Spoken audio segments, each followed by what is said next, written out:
Hey there, welcome to the 4th Neon Revolution Devlog from Odyssey Frontiers. I'm Caleb, the one-man team behind the studio and all the projects under it, and today I'm excited to give you an update on what I've been working on recently inside Neon Revolution. So to start out, you may be wondering why I haven't been posting content as much as I was a few weeks ago. It's been a very busy time for me as I was originally pretty sick and wasn't able to really sit down and get any work done.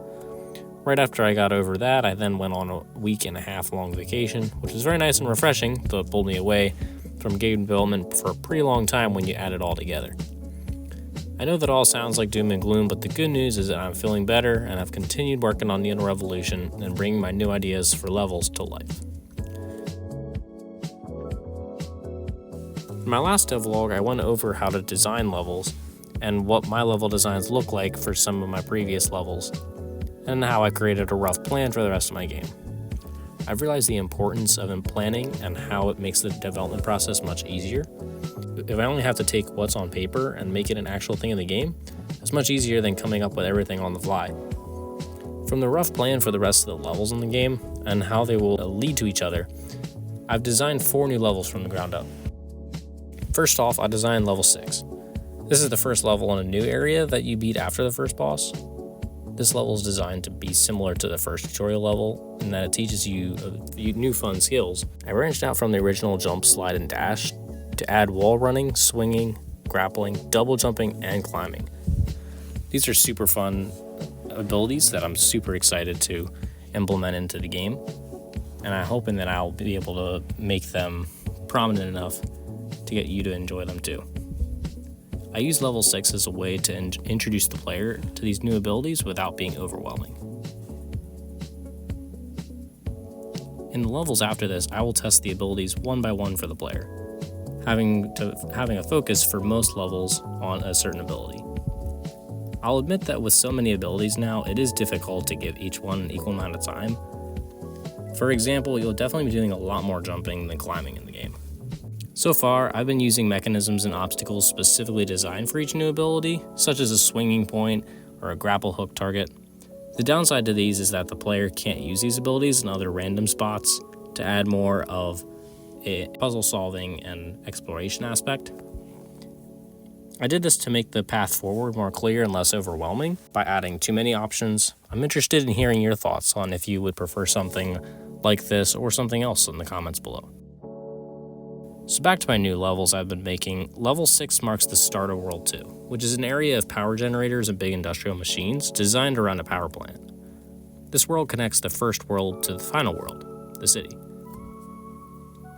Level 7 comes next in World 2. In this level, the player explores a giant generator full of a bunch of moving gears. The goal is to reach the roof, and in order to get there, you need to grapple and jump your way through the sets of moving gears, often even running on top of them, which is actually really fun. This was frustrating to design the mechanics for at first, because getting an object with a rigid body, like the player, to move in relation to a moving platform is very difficult in Unity. If you're unfamiliar with Unity, you may be asking what a rigid body is. It's part of the player that gives the player gravity and weight. These are very important and necessary for any object that needs physics. The downside to this is that any object with this rigid body component is unable to be moved by just changing the position like we normally do. Instead, you have to actually use forces to push or pull the player around. So I battled with this problem for a little while until I found a workaround, which means that level 7 is now good to go, at least in terms of mechanics and design.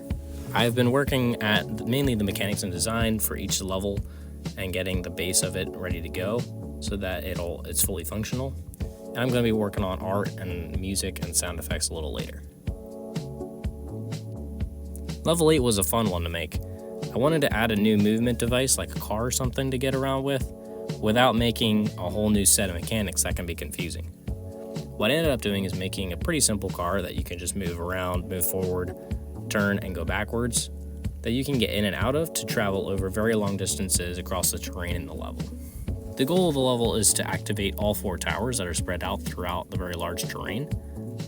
They aren't really hard to find or anything, but when you're driving, you need to avoid lightning bolts. Why lightning bolts? The level's in a storm. It's a storm type setting with lightning in the background and also about to strike you while you're driving too. This creates some cool obstacles while driving from one building to the next.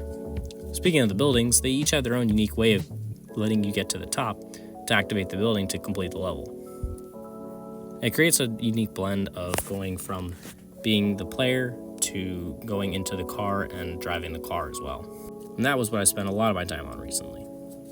And that brings me to now. I'm currently working on level 9. It is all about running on top of moving trains to get from the station in the power plant to the city train station. This level is designed as a physical and visual transition to the ending world, the city. This level is still in progress, but I have the basic mechanics and scripting almost complete for it, and it should be done in about a day or so, I'm hoping. Although, things never really go to plan with game development. And that's all for today. I'm really enjoying creating these new levels, and I'm excited to eventually share them with the world. And you guys, of course. I'm going to continue development and try to make these devlogs as I go along to keep you all updated. Sometimes they'll be shorter, sometimes they might be longer, it just depends. As always, I appreciate you watching my video to the end. If you like how I'm doing this, be sure to like and subscribe to my channel. If you have any questions or comments, drop a comment down below. Thanks, and I'll see you in the next video.